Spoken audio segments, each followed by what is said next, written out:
So I'll cut to the chase. This is what happened. I live in a house with my close friend Kevin. That night, I wasn't home, and I blame myself for that. I went to another city to visit my parents because my dad was sick. Kevin called me late at night and asked me where his dinner was. I apologized, and we chatted for a bit. He asked me when I would be back, and I said I would be back by lunchtime.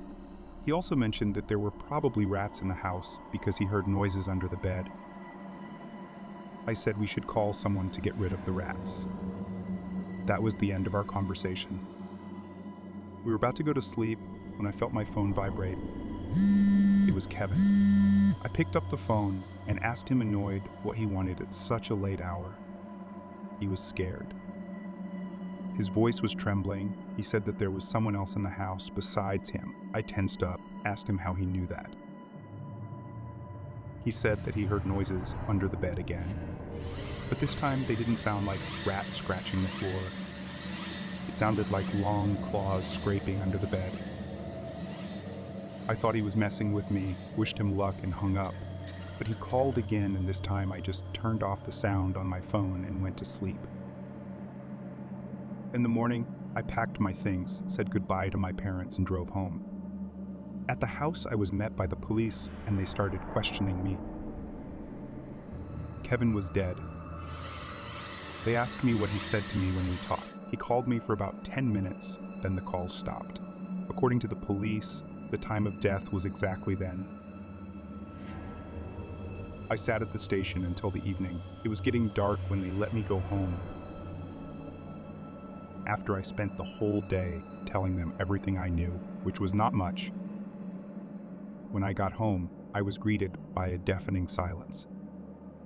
The atmosphere was just horrible. I was so exhausted that I didn't even bother to eat. I just lay down on the bed and fell asleep very quickly. A nasty sound woke me up from my sleep. It was like someone was sharpening an old, rusty knife. Listening closely, I realized that the sounds were coming from under the bed. I got up from the bed and turned on the flashlight on my phone. I bent down to illuminate the space under the bed. Fuck, I don't know how to describe what made me freeze in place and just stare. It was Kevin, but his facial features were barely recognizable. He was pale, bloody. Instead of his face, there was just something. His eyes were white. There were no pupils. His whole face was covered in fresh marks from something sharp. Instead of nails, he had claws, which made that sound. I couldn't snap out of it. It was something unimaginable. He said that he was one of them now, and I would become the same. He grabbed me quickly and dragged me under the bed. The last thing I remember is pain, terrible pain, that seemed to envelop my whole body. I opened my eyes and felt nothing, just nothing. Well, no, I did feel something. Hunger. Purple hunger.